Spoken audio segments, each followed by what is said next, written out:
مجھے یہ بھی پتہ نہیں تھا کہ یہ مجھے کیوں میرا کیوں انتخاب کیا گیا ہے اس کام کے لیے، ایک اس مشکل کام کے لیے. خان فاؤنڈیشن جنیوا جس نے کہ یہ انتخاب کیا تھا، بالکل. تو وہ تو مجھے نہیں جانتے تھے بالکل، لیکن کیسے ان کو پتہ چلا کہ، تو پتہ یہی چلا مجھے کہ وہ جو میرے استاد تھے اختر حمید خان، ان کے پاس باب شاہ ہوا کرتا تھا اس میں، جی جی، باب شاہ، بالکل. ایکیڈین میں، ہاں. اختر حمید خان وہاں جنیوا میں. تو انہوں نے شاید ان سے جا کر کے کہا کہ ہم ایک پروگرام شروع کرنا چاہتے ہیں ناردرن ایریاز میں، تو آپ بتائیں کس کو، کسی کو آپ انتخاب کریں گے. صحیح. تو انہوں نے ان سے یہی کہا کہ اور تو مجھے کوئی پتہ نہیں، لیکن وہ ایک ہے، لیکن وہ تو یہاں ہے نہیں. اچھا. وہ تو شری لنکا میں یو این کے ساتھ کام کر رہا ہے. اس زمانے میں آپ یو این کے ساتھ ہوتے تھے. ہاں جی.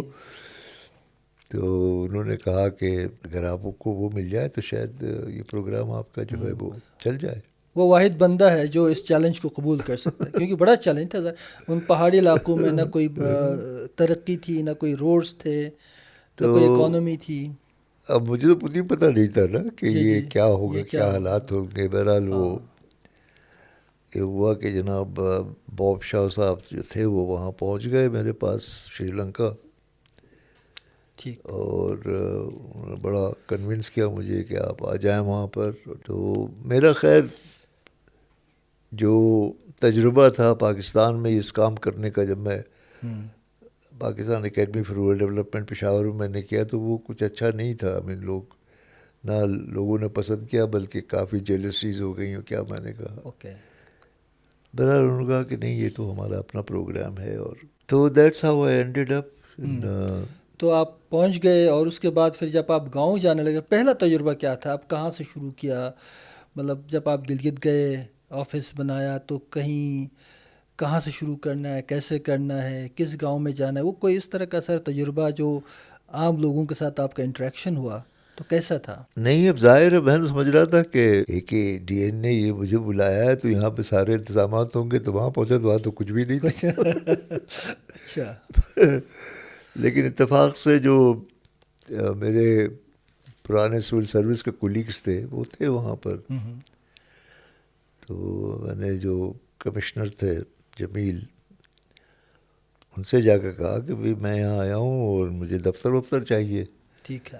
تو دفتر بھی نہیں تھا اس زمانے کچھ میں؟ بھی نہیں تھا. کچھ بھی نہیں تھا. تو جمیل نے کہا کہ دفتر تو میرے پاس نہیں ہے، لیکن ایک یہاں پر نیٹ کو چلتی تھی اس زمانے میں، بند ہو گئی تھی. کہ لیکن اس کا دفتر ہے وہ بند ہو گئی ہے، تو وہ دفتر تم چاہو تو جا کے لے لو. اچھا. تو خیر میں نے کہا ٹھیک ہے. اب اور میرے پاس کوئی آپشن ہی نہیں تھا. تو میں وہاں گیا تو خیر وہاں ایک صاحب بیٹھے ہوئے تھے. تو میں نے کہا کہ آپ کون ہیں؟ کہنے کہ میں یہاں کا، وہ نیٹکو کے فائنانس مینیجر تھے. اچھا. نیٹکو بند ہو گئی تھی. اچھا، بڑی اچھی بات ہے. نیٹکو بند ہو گئی، سارے فائنانس مینیجر بیٹھے ہوئے تھے. مطابق شاہ صاحب. اچھا. تو میں نے کہا کہ بھی مجھے تو کمشنر نے کہا ہے کہ دفتر جو ہے مجھے مل جائے گا. صحیح.